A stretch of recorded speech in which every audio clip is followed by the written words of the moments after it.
রবীন্দ্রনাথ ঠাকুরের জীবনে একটি মজার ঘটনা। ঘটনাটি হলো নাম নিয়ে বিভ্রান্তি।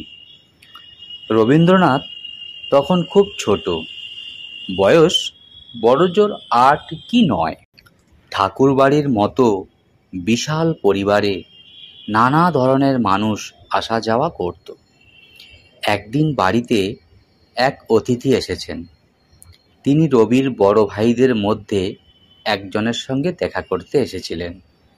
ঘরে ঢুকে দেখলেন একটা ছোট ছেলে জানালার পাশে বসে বই পড়ছে। অতিথি ভাবলেন নিশ্চয়ই এ হচ্ছে কোনো চাকর বাকরের ছেলে। তিনি জিজ্ঞেস করলেন, তোমার নাম কি?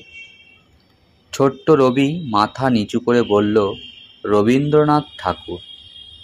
অতিথি যেন থমকে গেলেন। কিছুক্ষণ চুপ করে থেকে বললেন, বড় বড় নাম দেওয়া এখনকার ছেলেদের অভ্যেস হয়ে গেছে। তিনি ভাবলেন, একটা ছোট ছেলে কি করে রবীন্দ্রনাথ ঠাকুর হতে পারে? রবি তখন গম্ভীরভাবে বলেছিল, আপনি বিশ্বাস না করলে আমার দোষ নেই, তবে আমি সত্যিই রবীন্দ্রনাথ ঠাকুর। অতিথি তখন হেসে উঠে বলেছিলেন, তাহলে দেখছি তুমি বড় হয়ে কবি হবে। এত বড় নামের ভার বইতে গেলে কিছু একটা করতেই হবে।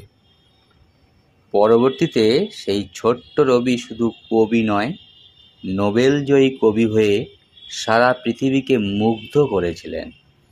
সেই অতিথি যদি জানতেন ভবিষ্যতে এই ছোট ছেলেটাই একদিন হবে বিশ্বকবি রবীন্দ্রনাথ ঠাকুর, তাহলে হয়তো তিনি অবাক হয়ে চুপ করে যেতেন।